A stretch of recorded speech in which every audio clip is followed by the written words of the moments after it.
ओम शांति।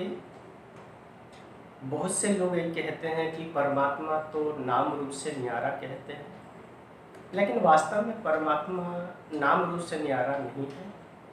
उनका दिव्य नाम भी है, दिव्य रूप भी है और वो दिव्य गुणों से संपन्न भी है। परमात्मा का जो दिव्य नाम है वो है शिव। वैसे तो संसार में बहुत से लोगों के नाम शिव है, लेकिन परमात्मा का जो नाम है ना, वो गुणवाचक और कर्तव्यवाचक है। शिव का अर्थ होता है कल्याण करने वाला। उनका दिव्य रूप है ज्योति बिंदु के समान, और जिसके गुणों के बारे में कहा जाता है कि सारे धरती को आप कागज भी बना लो, सारे सागर को आप शाही भी बना लो, सारे जंगल को कलम भी बना लो, और स्वयं सरस्वती बैठकर उस परमात्मा की महिमा करे ना, तो भी पार नहीं पा सकती है। उनकी महिमा में कहा जाता वो तो प्रेम के सागर है, दया के सागर है, आनंद के सागर है। वो जन्म मरण से भी न्यारे दुख हरता सुख करता है। एक लाइन में अगर उन्हीं की महिमा कही जाए तो परमात्मा रूप में बिंदु और गुणों में सिंधु के समान है यार, ये परम पिता परमात्मा। तो आपने परमात्मा का परिचय में परमात्मा के नाम रूप और गुणों के बारे में समझा। इस चित्र में बताया गया है कि सर्व आत्माओं के पिता स्वयं परम पिता परमात्मा। आपने सुने होंगे भारत में 12 ज्योतिर्लिंगम की बहुत महिमा है और हर जगह शिव को लिंग के रूप में ही पूजे जाते हैं।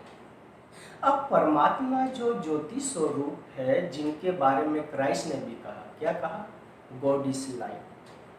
परमात्मा ज्योति स्वरूप है और मैं उनके संतान हूँ कहा, लेकिन अफसोस उस समय के लोगों को भी समझ में नहीं आया और क्राइस्ट को हाथ में खिला ठोक के क्राइस्ट को क्रॉस में चढ़ा दिए थे। इतना तकलीफ में होने के बावजूद भी क्राइस्ट ने क्या कहा पता है? क्राइस्ट ने कहा परमात्मा निराकार है। तो आप समय प्रति समय गुरु नानक जी भी आए। गुरु नानक ने भी साफ साफ और स्पष्ट कहा एक ओमकार निराकार परमात्मा एक है, सतनाम बाई गुरु का। आप भारत को छोड़ो, आप विदेश में भी देखेंगे ना, जापान में एक विशेष संप्रदाय है जहां कुछ दूरी पर बैठकर 3 फुट के ऊंचे स्टैंड पर लाल रंग के शिवलिंग का आकार का पत्थर रखते हैं और इससे लोग ध्यान केंद्रित करते हैं और मानते हैं कि मन को शांति मिलती है।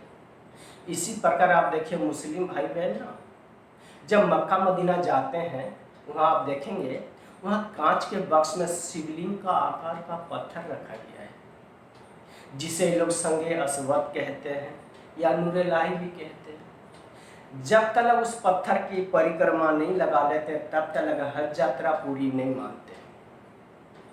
वे समझते हैं ऐसा करने से खुदा आज तक की गुनाह माफ कर देगा, इसलिए मुस्लिम भाई बहन उस परमात्मा को खुदा कहते हैं और क्रिश्चियन धर्म वाले उस परमात्मा को गॉड कहते हैं। हिंदू धर्म भाई बहन उस परमात्मा को भगवान कहते हैं। बात तो एक ही है ना। इसी प्रकार परमात्मा सर्वव्यापी नहीं है और कण कण में भी नहीं है। ये था परमात्मा सर्वात्माओं के पिता। ओम शांति।